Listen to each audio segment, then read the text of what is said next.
Well, hello everyone. Sorry to turn the music off there, but it's time for Jared to do his talk. So I just want to know, do I need to introduce Jared? Does anybody not know who Jared is?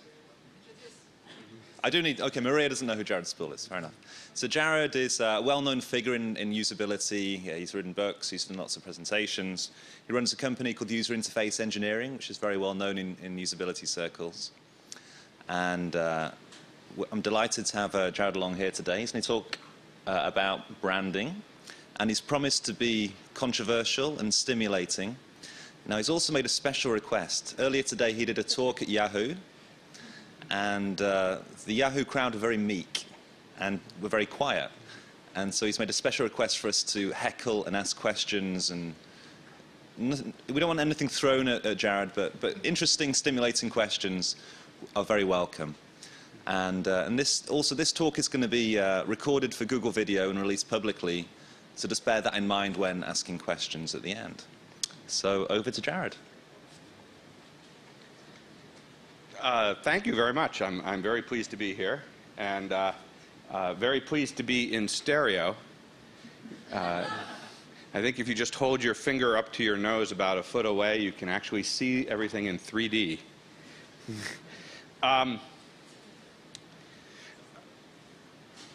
So what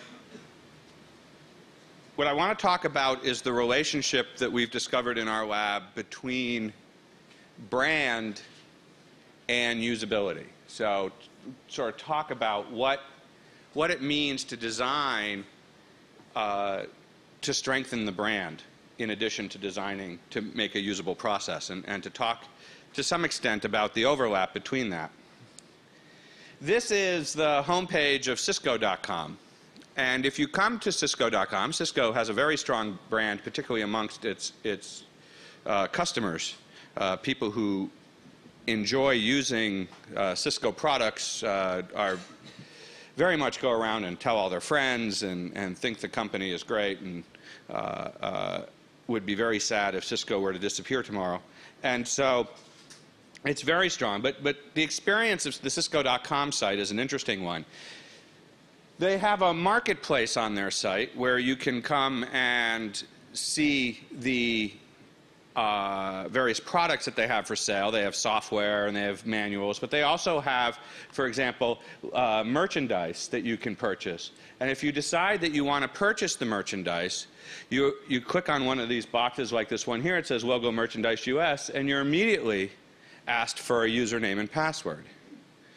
Chances are you don't have a username and password, so the experience at that point is that you get this screen that tells you that they apologize because you have entered an invalid username password combination, or you've forgotten your password. And at this point, you're actually required to register in order to buy a t-shirt with a Cisco logo on it.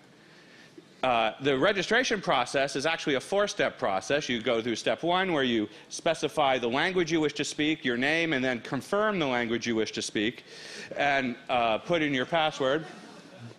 And then you have to then decide how they're going to sell things to you in the future. Then you get to put in your business information and your phone number. And then you get to confirm the language you speak one more time.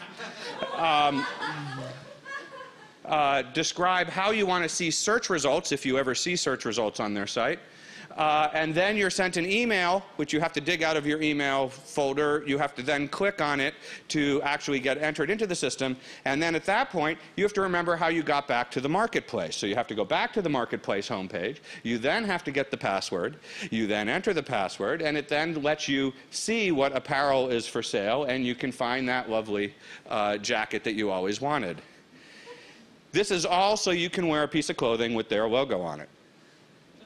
Now, the question is, what does that do to the Cisco brand? What happens when someone goes through that experience? Does it strengthen their bond to Cisco, or does it weaken it?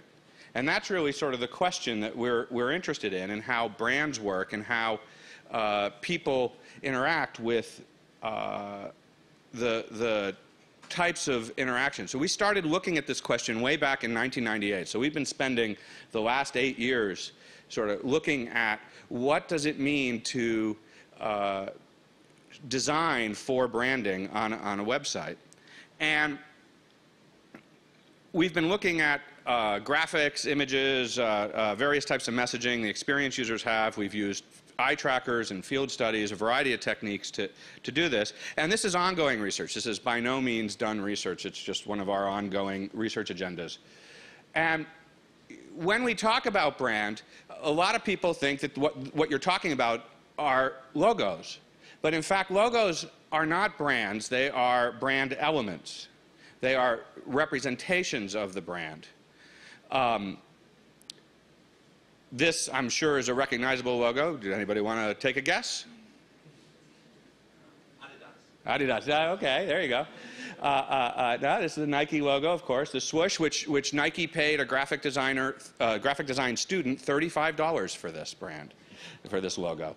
So yeah, that's what they got. That's pretty much the going rate for a $16 billion company. This? You sure? It's not clear. It could be Korean Air. You know, it's just a brand element. Here, it comes up as a Pepsi representation, but in other places in the world, you might immediately associate it with something else. The FedEx logo is an interesting logo in that it used to be Federal Express, and they spent more than $2.5 million, I believe, to change it to FedEx. And the primary reason for doing that was that it required less purple paint. Purple pigment weighs more than white pigment. And as a result, they saw significant fuel reduction charges, fuel charges on their planes because they were able to reduce the weight. Now, one of the key benefits of the new FedEx logo is actually the arrow. Okay. Does anybody here not see the arrow in the logo? You can be brave. Raise your hand if you don't see the arrow. A couple of you, okay. The arrow is right there in the negative space between the E and the X. They paid $2.5 million for that arrow, and I have to show it to you. Okay. And the interesting thing about the arrow is that half the time it's pointed in the wrong direction. Okay.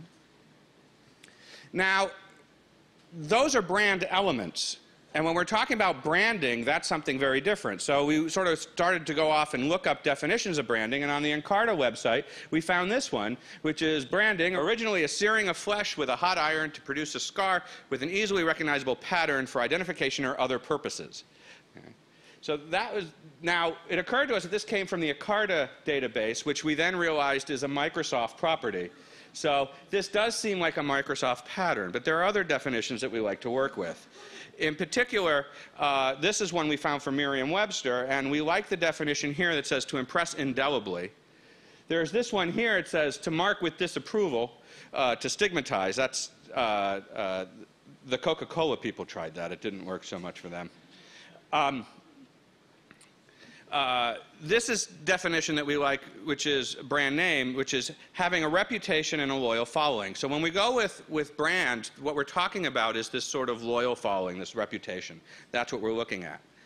Now, branding is basically when you look at it from the perspective of the individual who's being branded, the recipient of the brand stuff, it's basically a conditioning process where you use colors, symbols, phrases to create some sort of emotional response that creates engagement and eventually causes people to interact with and seek out that brand. And it's really much a repeated process. You know, does the name Pavlov ring a bell? It's very much this sort of interactive thing. And probably one of the best brands that we have ever seen is Harley-Davidson. It's really an incredible brand, and it gets people to do things that few other brands do. I mean, imagine, you know, close your eyes for a second, and imagine this. This is just, you know, how it works. Imagine a Google customer with the Google brand tattooed to a body part. Okay? That's what Harley-Davidson does. You know, they get people to tattoo things to their body. And it's just amazing. I mean, even Lorenzo Lamas does this. So, and by the way, this is the result of Google image search, finds all sorts of amazing things. But brands are not necessarily just logos. They can be physical things like the design of something like an iPod or a Mini, or they can be people. And so it's how people interact with those known things that turn out to work. And brands are not necessarily always positive. They often can have a negative reaction, and people don't necessarily respond positively to them. And there are all sorts of things that happen. Vioxx, this is an old ad for Vioxx. They had Dorothy Hamill as their sort of spokesperson. And, Vioxx subsequently was a fine brand to start with and was very positive, but then the news turned against them when people started having all sorts of issues with heart attacks and heart failure as a result of taking it. Now, maybe, the problem was that they chose the wrong spokesperson, and instead, someone like Barry Bonds would have worked better. Barry Bonds is a baseball player. Baseball's a sport that people do when they're not working, just in case you were wondering. Actually, he's a professional, so he does it while he's working. Yeah, he does it while he's working, that's true. Apparently he gets to do drugs while he's working. So do we. But so it turns out that if you want to look at what branding happens, what's going on is, in essence, what people invest in branding. Branding is from a corporate perspective, is an investment. What people are doing is they're putting, it's sort of like saving money up in a bank account. You put money into the brand, you make investment by doing brand-related activities, and then you hope that that money will then come back in some form, typically in some sort of sales or future income. So, and there's two ways that that investment can be made, affinity branding and dispositional branding. Affinity branding has to do with the relationship of the brand element, the logo, for instance, and the item. So here I have a computer, and if I told you, if I put on this computer a Sony label, you would immediately associate things with that particular computer. You'd associate things about the quality of the computer, about the price, about the technical capabilities, about the reliability, and this would all be based on your previous experience with the Sony brand.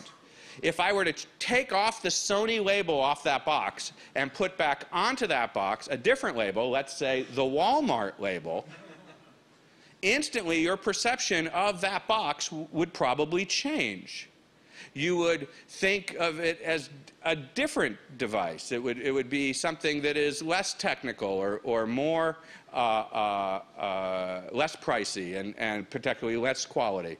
Or maybe if you like Walmart and you dislike Sony, it might go in the other direction. So your perceptions, your experience with those particular brand elements causes you to, and that's how affinity branding works. Affinity is this sort of relationship between the two.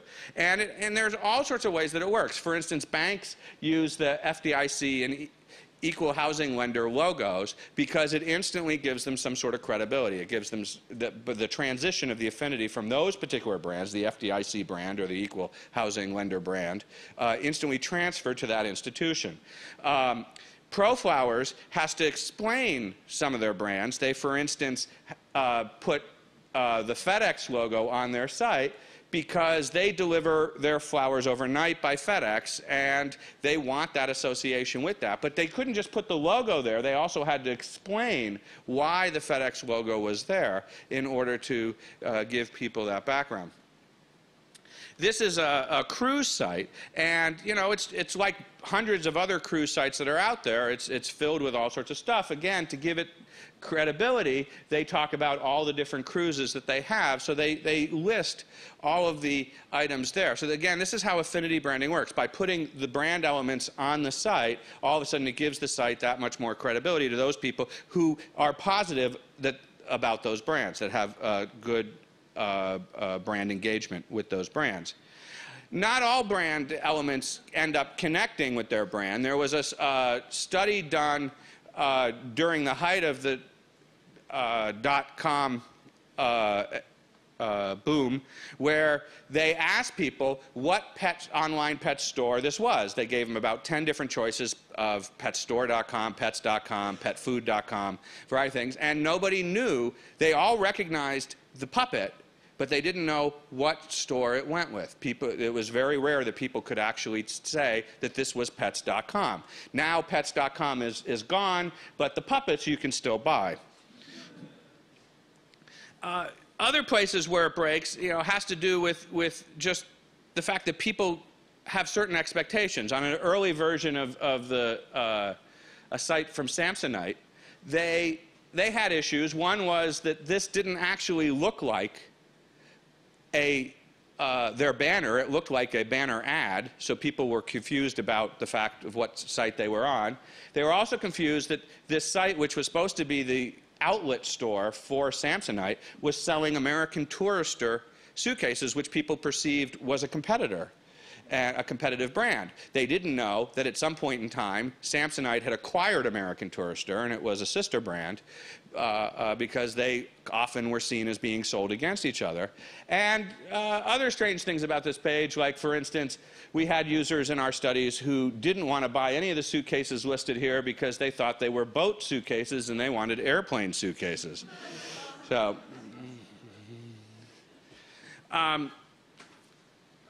affinity branding is about having the logo near the item and having that transferred, the value of the brand element transferred to it. So it's much like being in an airport and having the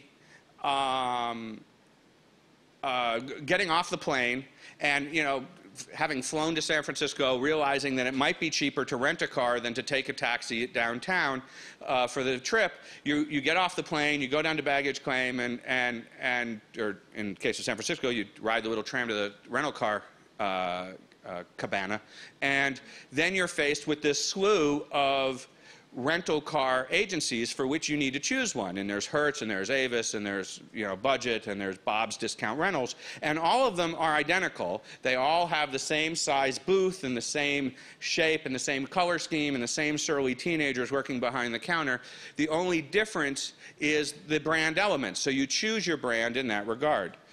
Dispositional branding is different. Dispositional branding has to do with what happens when you don't have those visual clues, when instead you're back in your office and you're thinking, gee, I'm going to make this trip, and now that I think about it, it's probably cheaper to rent a car than to take a taxi, so I'm going to pick up the phone and I'm going to go to a website. Whose website am I going to go to? Who am I going to call on the phone? And in that instance, you say, well, I'm going to call Hertz, I'm going to call Avis. That's dispositional. It's dependent on the brand popping into your head at that moment.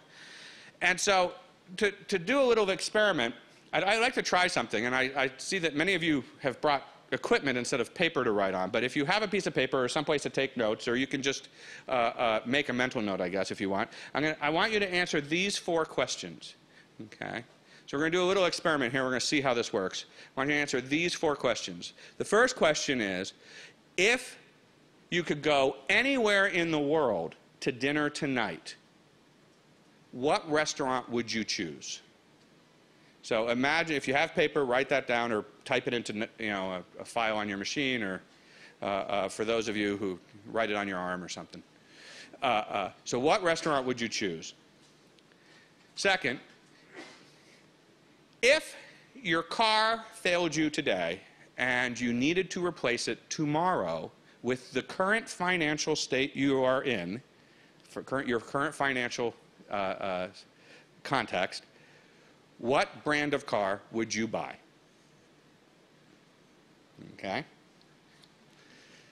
Next, if you had to get a package to the East Coast by 8:30 or 10:30 tomorrow morning, if it was absolutely necessary that you do that, whose package delivery service would you use? And fourth, if someone came rushing into this hall right now and said, have you guys seen the headlines? You have to see the headlines. What source would you go to for headlines? Yeah, I know. Okay, just put it down. Okay, now, if you've recorded all this, even if you haven't, what I want you to do is I want to turn to your neighbor and see, compare the 4 answers and see if you have the same answers as your neighbor.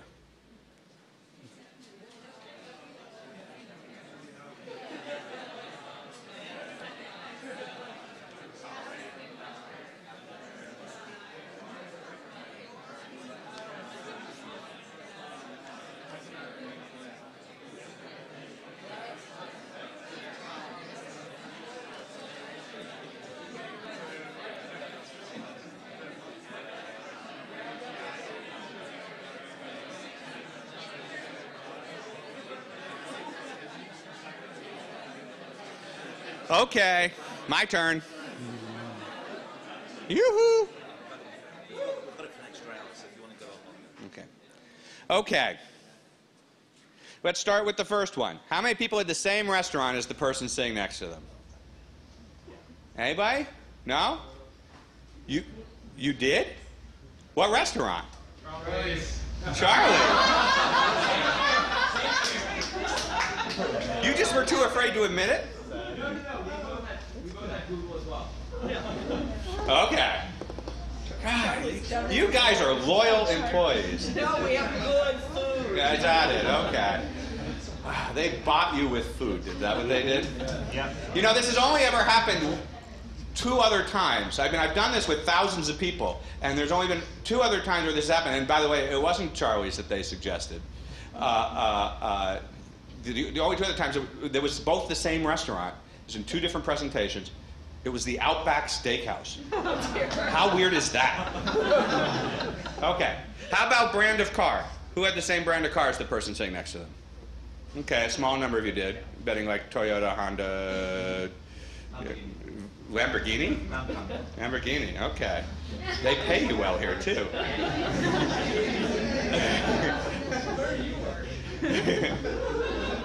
You gotta... He works in the user experience group, doesn't everybody get paid that? Okay. So now, how about the same package delivery service? How many people have the same package delivery service? Oh, wow, FedEx and UPS are doing well. Good, excellent. How about up-to-the-minute news source? Who had the same up-to-the-minute news? Was it, who didn't have Google but had the same up-to-the-minute news? Ah, okay. Interesting, very good. Well, now here's the deal. There are about 3 times as many people had the same package delivery thing as had the same brand of car.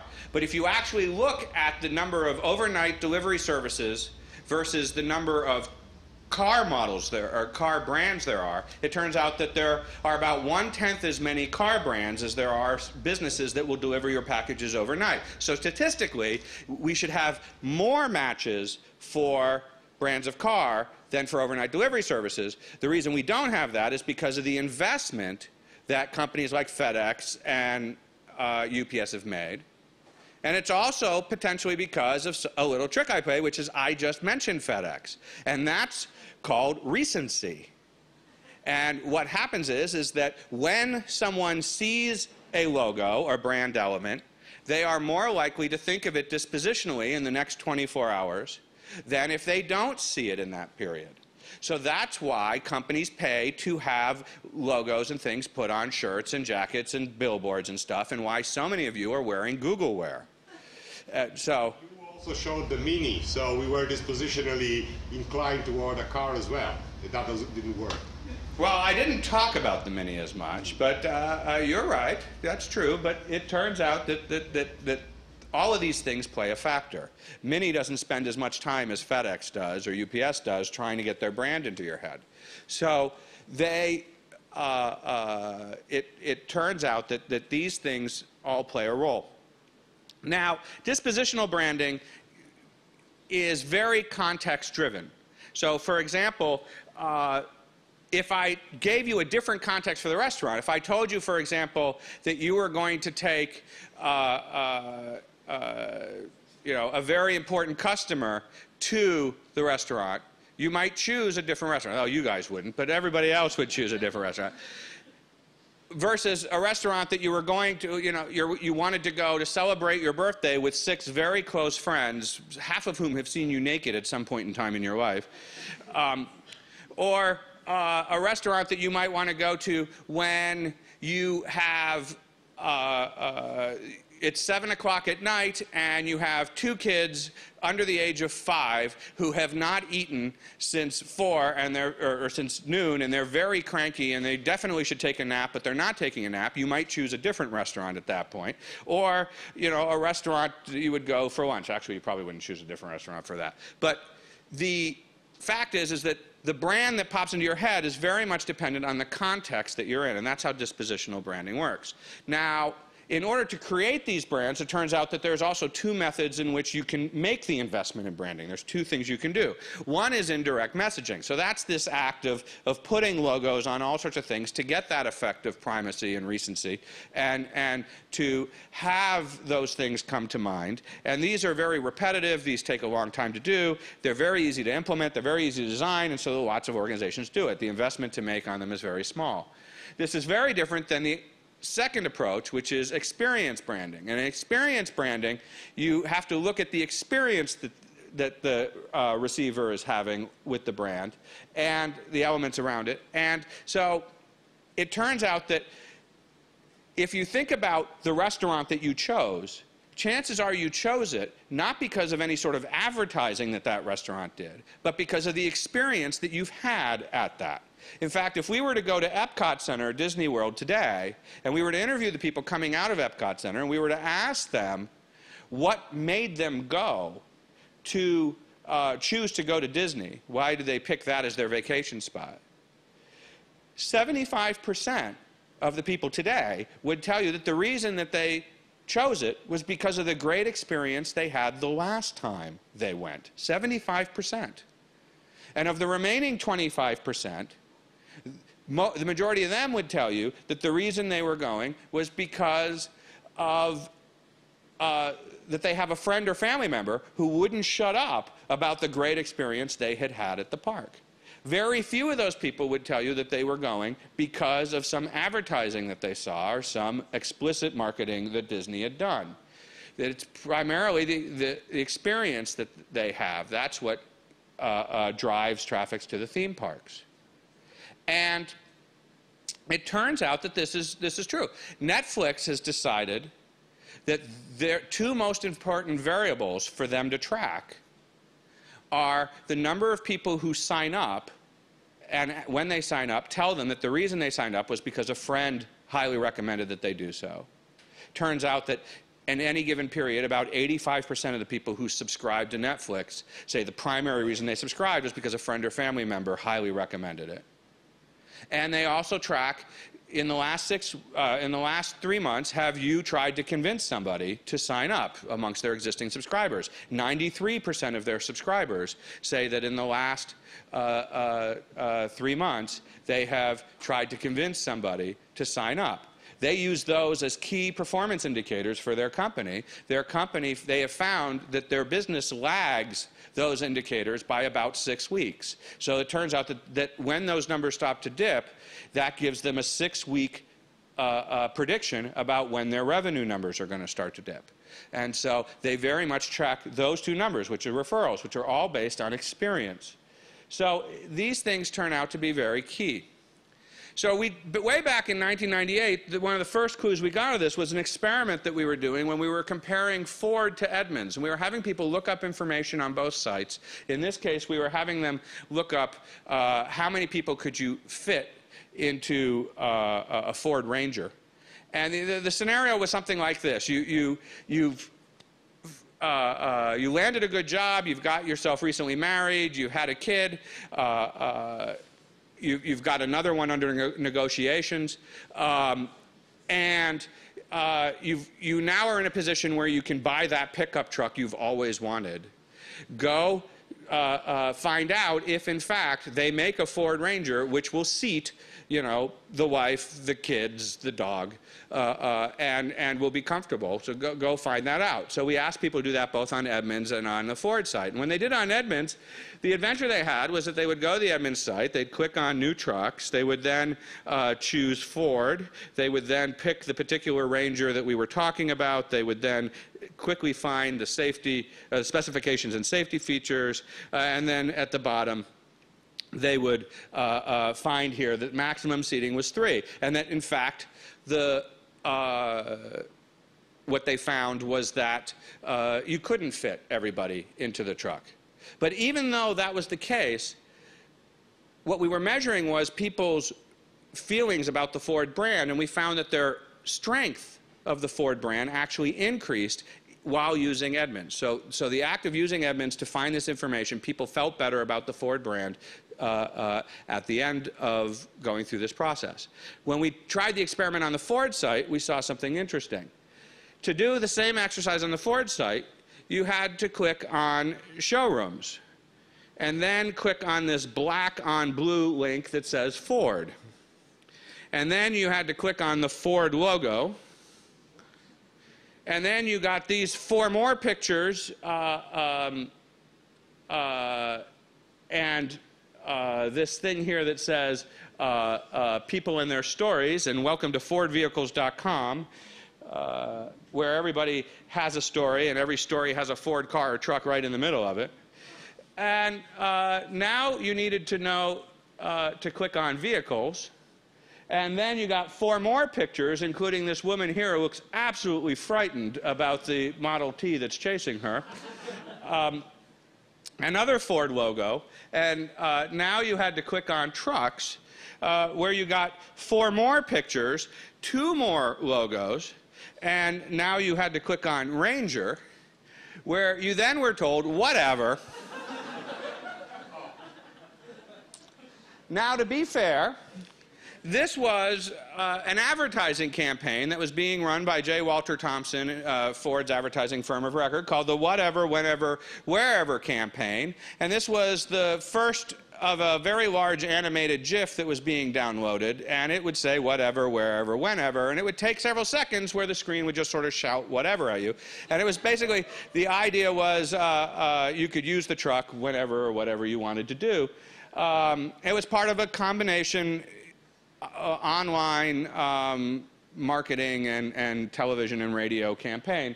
But now you were required to click on a link. It's probably one of the best links I've ever seen. It says, go anywhere. Which would bring you to this page, which had 1, 2, 3, 4, 5, 6, 7 mentions of Ford, including this one down here. That's this disclaimer here. It says, excluding non-Forded branded derivatives. How many people here drive a non-Ford branded derivative? Anybody? No? But our users still really didn't quite know what to click on at this point. They knew that it had at least 1 seat in it. You could see that clearly. But at this point, they didn't know what to do. There's this link here that says comfort, that if you knew to click on that, you would then, you might click there. But it turns out that brochures was the link that you wanted. You had to click on, I'm sorry, not brochures. Brochures would actually have you fill out a form and they would mail you a brochure. That's exactly what the web is for, right? In this case, features. I'm sorry, features is what you clicked on. When you clicked on features, you got this page, and now there's a link here that says interior. That's looking good. And then you get to interior, and there's one that says seating. That's looking good. And then you get this chart that tells you everything you want to know about the seats in a Ford Ranger, except how many there are. There's no information about that. So here we are, 11 clicks into the site, and we still don't have the information, nor is there any path to get to the information from this point. And so at this point, people's perception of the Ford brand was much worse. Even though they ran into all the brand elements multiple times, their perception of the experience, it was the experience that trumped.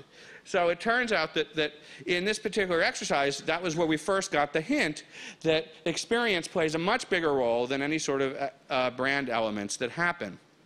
Now, Netflix, as I mentioned, uses experience to tremendously, and they create all sorts of features which allow you, in this particular case, these are social networking features that they have where you can specify people who you like to talk about movies with, and if they're Netflix subscribers, you can see what's in their queue, they can see what's in your queue, you can share what movies you've recently talked about, you can make recommendations just to them. Once you do this, the stars change to different colors to represent whether your friends liked it or just the general public liked it, so you get to see what's happening on the long tail. Craigslist, which one would not consider to be an exceptionally highly visually designed site, has extremely high brand engagement amongst its users, as does MySpace, for reasons that no one can explain. So these are experiences where the brand elements themselves are not part of it. It's definitively the experience part of the activity that's going on. So what we've learned is that good experiences are all about are what create brands, both offline and online, and it's what really sort of manages brands. And we can see this in the way that we measure brands. We can see this through. Over the last few years, we've developed an instrument that allows us to measure the strength of any brand we want to measure before and after and even during a user session. So we can actually tell how people are interacting with a given brand. And so, for example, in a study we did where we had people shop for electronics, we would give them, we would find people who needed electronics, we'd bring them to sites that have the products that they needed, we would give them the cash to purchase those products. We then measured their experiences on the site, and so we looked at what turned out to be 11 different sites: Amazon, Circuit City, Dell, Barnes & Noble, Best Buy, Crutchfield, Hewlett-Packard, EB Games, Target, Walmart, CDW, and J&R Electronics. And the red boxes represent experiences where the brand strength went down from what they said they felt about the brand before the session to after, whereas the green boxes went up. And as you can see, Amazon, which started very high, dropped in actually using the site because most users found that particular session very frustrating. Because shopping for electronics on Amazon is typically a frustrating experience. So it dropped, not as much as Dell, which dropped tremendously, or Hewlett-Packard, which dropped tremendously. Target was the same way. Interestingly enough, Walmart went up, but that was primarily because the starting score was so low. People had such low expectations about the Walmart brand that they were actually impressed by the fact that it worked. Crutchfield went up also, as did Barnes & Noble, where people were buying CDs and video games. And J&R Electronics stayed basically the same. But that was before and after the shopping session. We then contacted them 2 weeks later to see how their order was fulfilled. And what we saw between the time that they finished the study and they actually got their stuff, we see that Amazon dropped even more, Circuit City dropped a huge amount, EB Games dropped a huge amount, Target dropped a huge amount, Walmart did not do so well on fulfillment, Crutchfield went up yet again. People really like Crutchfield. It was a brand they were not familiar with, and they liked it. CDW basically regained its thing, and again, J&R sort of stood still. So we can look at what happens, and we can see that in the online space, it's not just what happens in the session that affects the brand. It's also what happens before and after the session in terms of all the touch points that people are having. So it's true customer experience that we're talking about, all the different touch points that are going on here. Now this brings me to advertising. This is the $1 Million homepage where, if you were unfamiliar with this particular campaign, a student in England decided he was going to sell ads at $1 a pixel. And you could buy a 10 by 10 space for $100. And he sold $1 million worth of pixels to people. And so you can go to this at milliondollarhomepage.com. And the only purpose of this site is to go and look at all the ads and I guess click on them. Now, $100 isn't a lot of money for an ad, though I know you can get AdSense ads for less. But it's interesting that what people found was that the first few advertisers who came to the site actually got a huge amount of click-through traffic from it. But as people started buying all the ads, now this thing got covered on CNN and the Wall Street Journal and the New York Times, so it was getting a tremendous amount of press. People were going to the site, they were clicking on the ads to see what's going on. But as time went on and the ads started to populate, we saw was that people stopped clicking, and the people who purchased ads later and later in the cycle found that they got virtually no traffic whatsoever, no matter what the size of their ad was. But the guy did get his $1 million and subsequently decided not to use it for his tuition.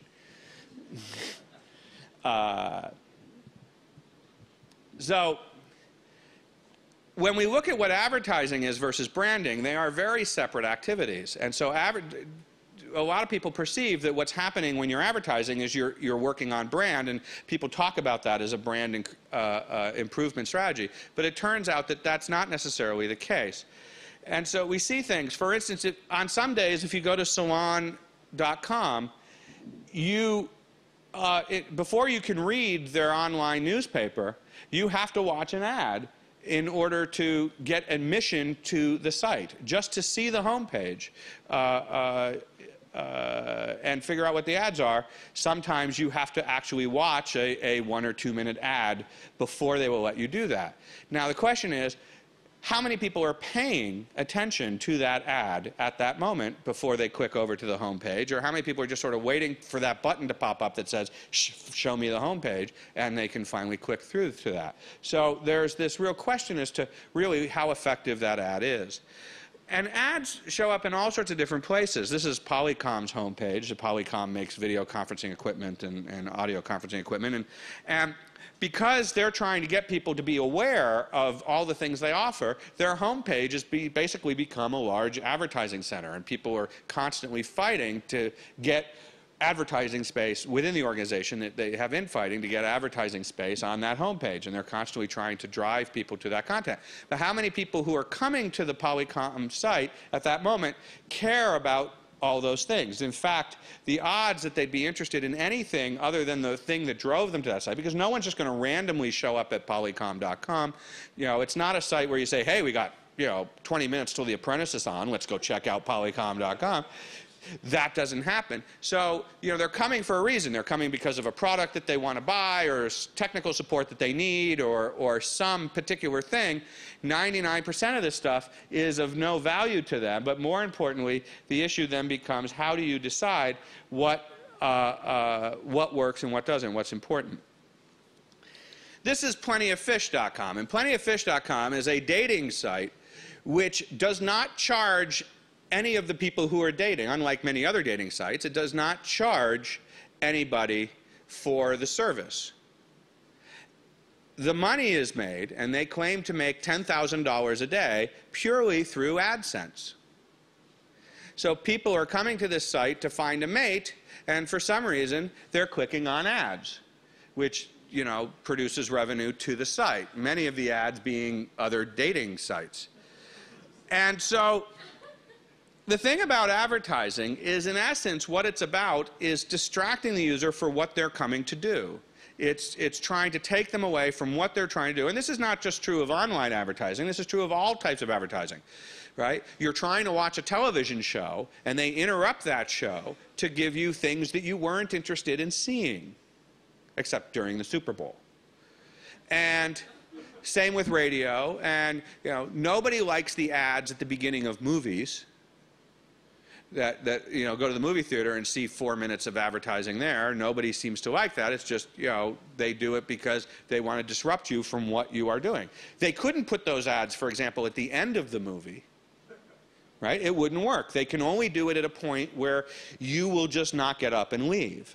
And so it's advertising is basically about disruption. Sometimes the advertising gets excessively disruption. We had a user who ran into a small problem. They were running Firefox, looking at the New York Times site. This ad popped up, and for whatever reason, would not go away. Okay? They could not get the ad to move. Okay? It was one of these floating ads that appears. You've all seen them.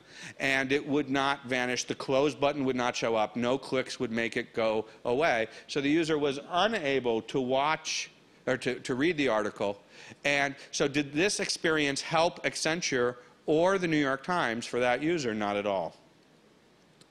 And you see other types of things. Here is the ZFrank show, which is a very amusing site that pretends to give news. And here he's talking about Tony Blair, and because he mentions Tony Blair, Google Ads decides to advertise Blair.com, which actually is not Tony Blair's site. It's a clothing site.